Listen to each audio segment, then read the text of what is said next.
Oh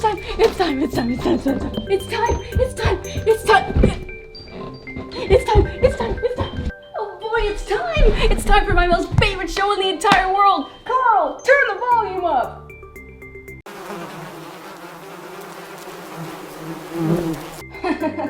You're always so silly, Carl. What hijinks will you get up into in the future? Now, it's time to watch my favorite show in the entire world!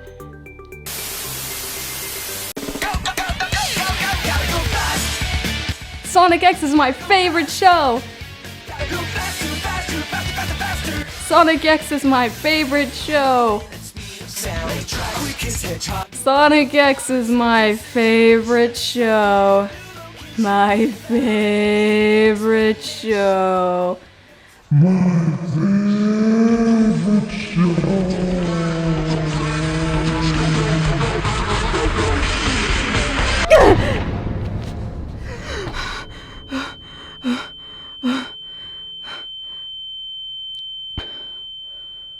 Oh God, no!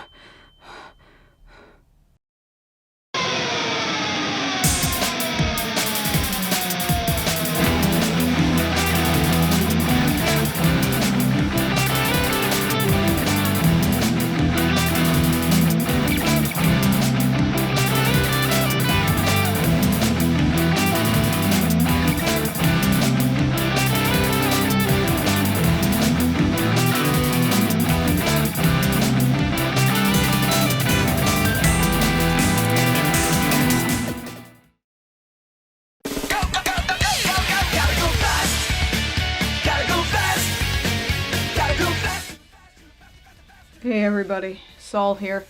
I have only one rule here: if it's animated, I'll comment on it. And there's only 2 weeks left in Sol's Sonic-tacular. And let me just say, I am so ready to get this over with. Like, ever since I started this Sonic-tacular, I feel like this terrible disease has been eating me alive from the inside. And I can't take it anymore. I can't take it anymore. I just want it to be over. So let's not waste any more time. Let's get into the second to last series in the Sonic-tacular, Sonic X! Yeah!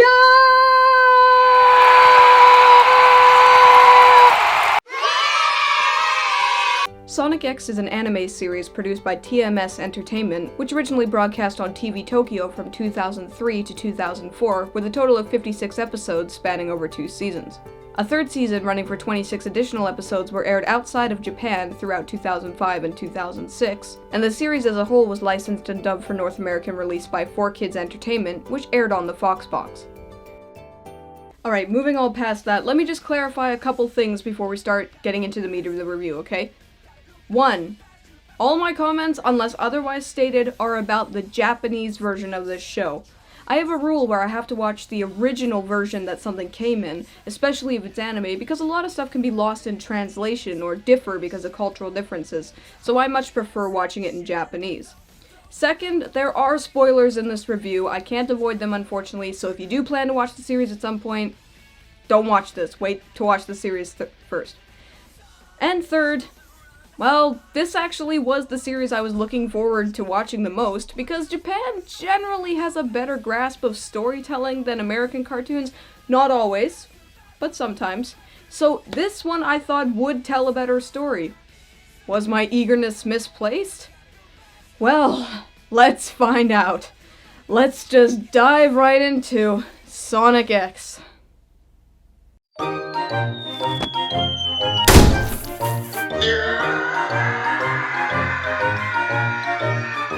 Strap yourselves in, people, there's a lot to say here.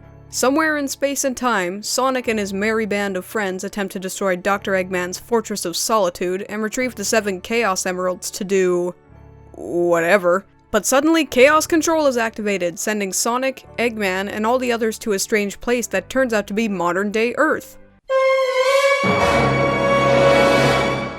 After incidentally forming a friendship with a human boy named Chris Thorndike, Sonic and his friends travel to the land of Japan-America to search for the 7 Chaos Emeralds before Eggman finds them, and hopefully find a way back home.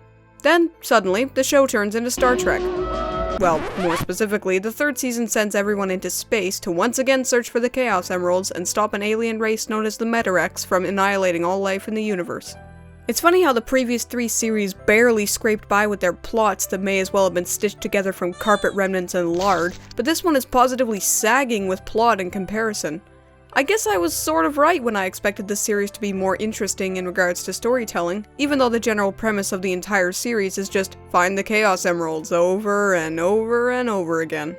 But in all honesty, I don't mind a simplistic premise overall, as long as it engages and entertains. But does it engage and entertain? Well, we'll get into that in a little bit. For now, let's take a look at the characters!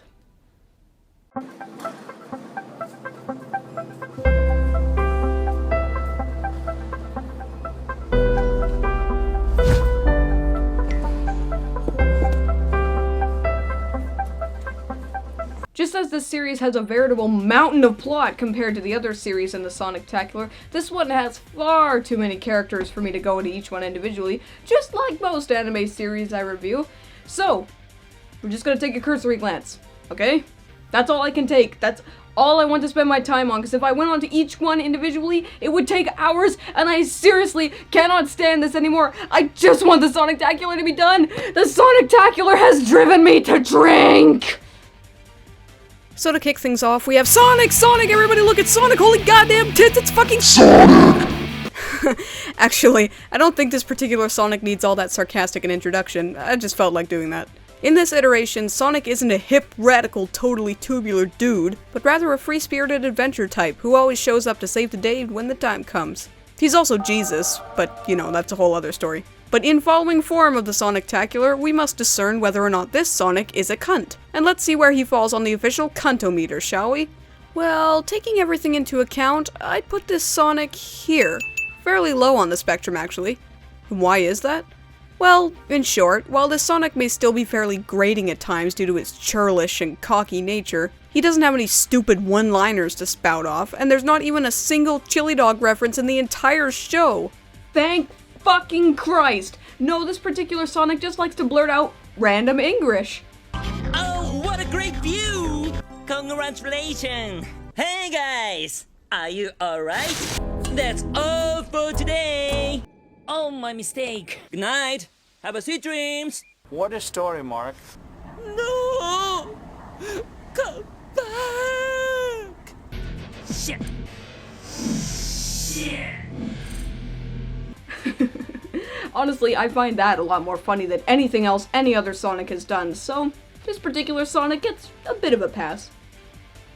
As for the side characters, there's Tails, who has a much bigger role in this series as a mechanic who assists the team with his sharp eye and quick wits. Amy Rose, Sonic's kind of girlfriend-ish, who smashes shit with her big hammer when she can be asked. Knuckles, a brash but kind-hearted echidna who clashes with Sonic as a rival and a comrade in their search for the Chaos Emeralds. Cream, a little bunny who serves very little purpose other than to stimulate the female demographic, as well as her little chow friend, Cheese. Rouge, a jewel-hunting bat with a flirtatious attitude and rather insensibly large breasts. Chris Thorndike, a young boy who's about as bland as a sheet of blank white paper soaking in milk and instant mashed potatoes. Dr. Eggman, a silly villain of sorts who boasts about his high IQ, despite the fact that anyone with an IQ that high would understand that conquering the world is totally pointless, as well as his 2 comedic relief robots Scratch and Grounder. Sorry, I mean Sleet and Dingo. Fuck, I mean Deco and Boko. And lastly, Shadow the Hedgehog, a dark and brooding creature created by Dr. Eggman's grandfather, who's touted as the ultimate life form. Huh. Weird that it would be a hedgehog of all things. Out of all these characters, there isn't really anyone I particularly dislike. They all have their moments, and can be interesting at times. There certainly is a lot more focus put on these characters than in the other series, which mostly focused on harebrained schemes and the like. I know I'm leaving out a bunch of characters like the Chaotix guys, Big the Cat, Emerald, Chuck Thorndike, and others too, but fuck it, does it really matter? None of them are stellar characters anyway, they're all just sorta there, so if you'll forgive me, I'm just gonna move on. And we're gonna talk about the good things in this series because I think my skin is starting to sag from trying to keep my energy up. Ugh.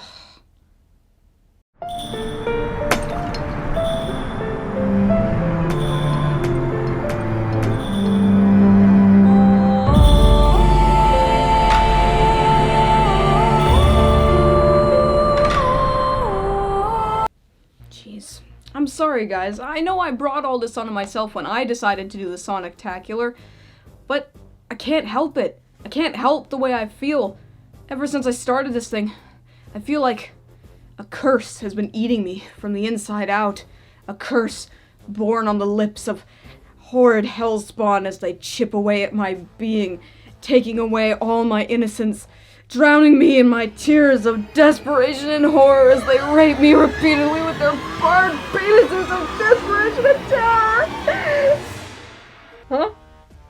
Oh, right, there's actually good stuff to talk about in this series. Sorry. Silly me, I can be a little overly dramatic at times. One thing that's been massively upgraded from the previous Sonic iterations is the overall design and presentation. With Deke no longer at the helm, this series actually looks pretty good, with bright, bold colors that make your retinas jizz every time you look at it. Now I can kinda see why so many people make OCs out of the Sonic design, because it really is visually appealing, to the point of being almost brainwashing. Oh my god, look at that one. That's horrible, isn't it? Moving on though, because this series obviously has a higher budget, that means they can actually show off some nice action scenes and varying landscapes and imagery, which just keeps it all visually interesting. And Lord help me, I can even say the series managed to engage me. Yes, I actually was invested in what was going on in some instances, particularly in the third season, which was the strongest season by far, in my opinion. But yes, while I can't say that I would care to watch this series outside of being obligated to, as I am now, I won't bullshit you. I do think that a lot of the story elements in this series work well, such as the whole arc, and the story involving the Metarex. Overall, the attempts to make the viewer actually make a real emotional connection with the characters didn't fall flat at every turn like the other series, and I'm mighty grateful for that. And a couple other things too. Even though it's a bit silly in the concept, I do enjoy seeing Super Sonic and Super Shadow be OP badasses and generally tear shit up. It's pretty neat if I do say so myself. And lastly, though some people have complained that setting the show on Earth with humans was a bad idea, I personally don't mind it all that much. Sure, the styles clash pretty badly, but it's not something that really bothers me. As long as it's not Sonic Live, you can do whatever the hell you like, man. Never in all my years did I think I could heap that much praise on anything Sonic related. Am I getting Stockholm Syndrome? I feel like I'm getting Stockholm Syndrome. Or maybe it's the character designs are starting to brainwash me. Excuse me, I think I'm gonna go draw my OC. Excuse me, people.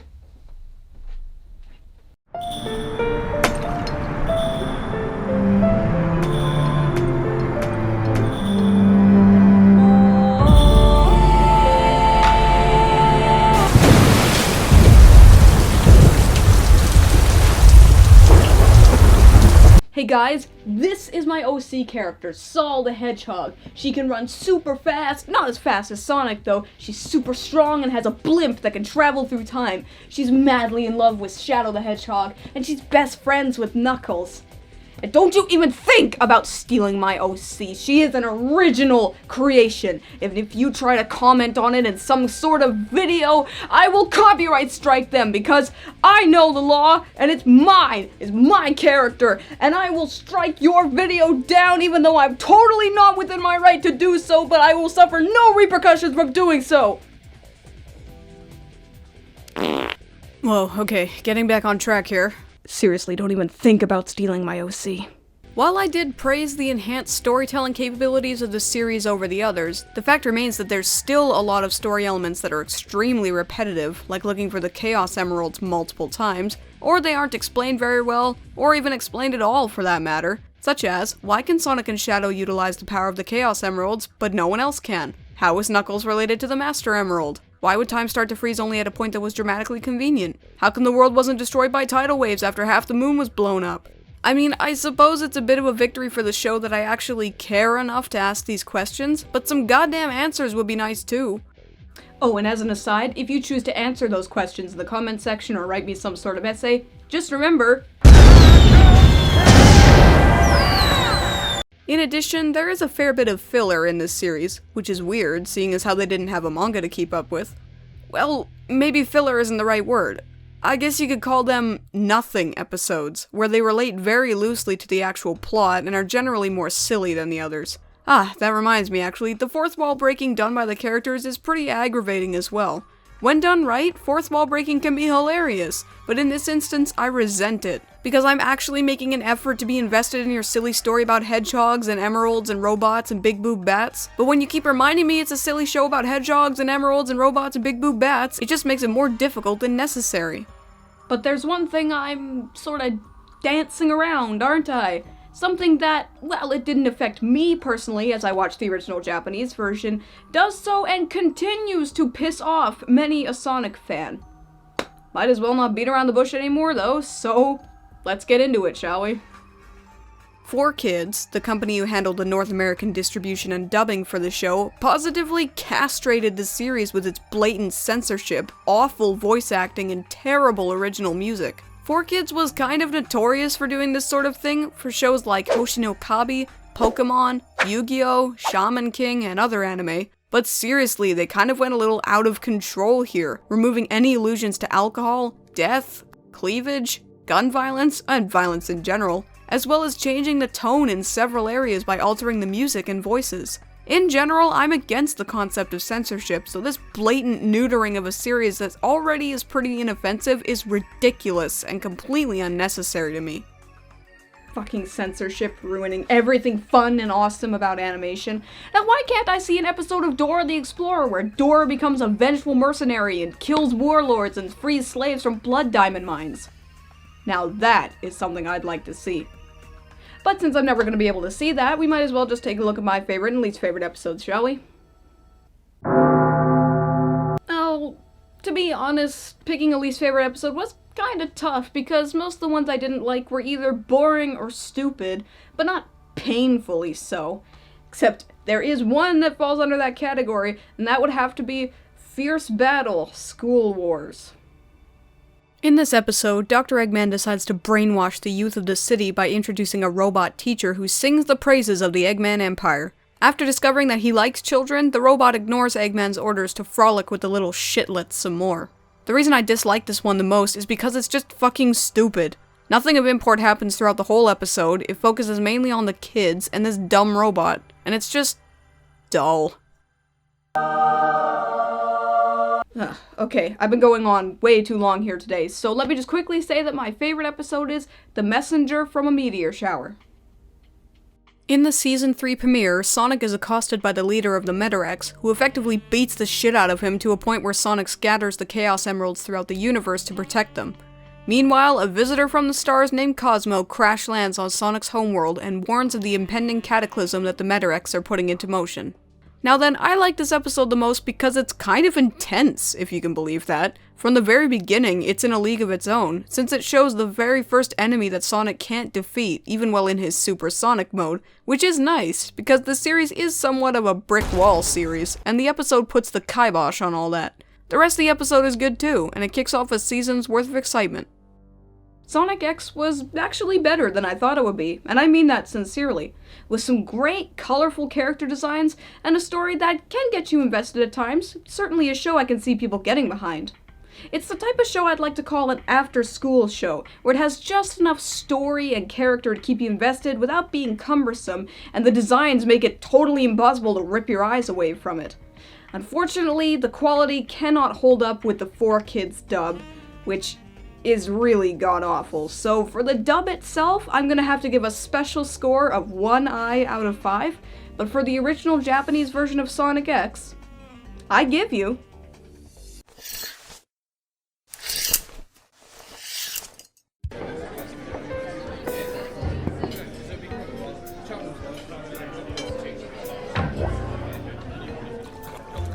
Three eyes out of 5. So, Sonic X. Is it watchable?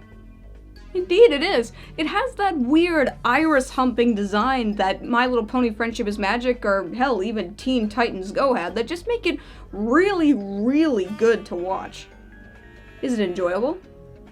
Well, the series has its ups and it has its downs, but in a general sense, overall, I would say, yes, the majority of it is enjoyable. Is it memorable? You better fucking believe it is. I mean, Sonic stuff is everywhere. Fucking OCs and merchandise, and kids will write death threats in the comments just because you think Sonic as a concept is a little silly. Sonic is everywhere, and a lot of it has to do with this show. So, yes, I think that's enough of that. Now, there's only one more show to go in EyeofSol Sonic-tacular. Will I be able to survive the final iteration of the Sonic animations, or will I drown in a sea of desperation and chili dogs? Well, we'll find out next week, won't we? Oh shit! You wanna say hi, Bee? Say hi, Bee. Okay. Now I can kind of see why so many people make OCs out of the Sonic. Want to stay up to date with all the latest EyeofSol news? You can follow me on Twitter as well as on Facebook at twitter.com/EyeofSol299 and facebook.com/EyeofSol. I update them every day, so if you want to check out news on the show as well as updates, just follow the links here. Hey guys, thanks for watching my review of Sonic X. We got one more review of Sonic Boom in the EyeofSol Sonic-tacular, so you're not going to want to miss it. If you could like and share this video as well as subscribe to my channel, I'd really appreciate that. Or if you want to check out the previous EyeofSol Sonic-tacular episodes, you can see the annotations playing on the video right now. And if you want to check out my various social media sites, you can see my links to my Twitter page and my Facebook page on the screen for you, as well as in the description. If you have an idea for an animated series or movie you want me to comment on, you can leave me a message in the YouTube comments on any one of my social media sites, or just let me know in any way you can think of to let me know what you want to see, and I will add it to my list. Okay? Thanks again for watching everybody, and I will see you next week for the final episode in EyeofSol Sonic-tacular.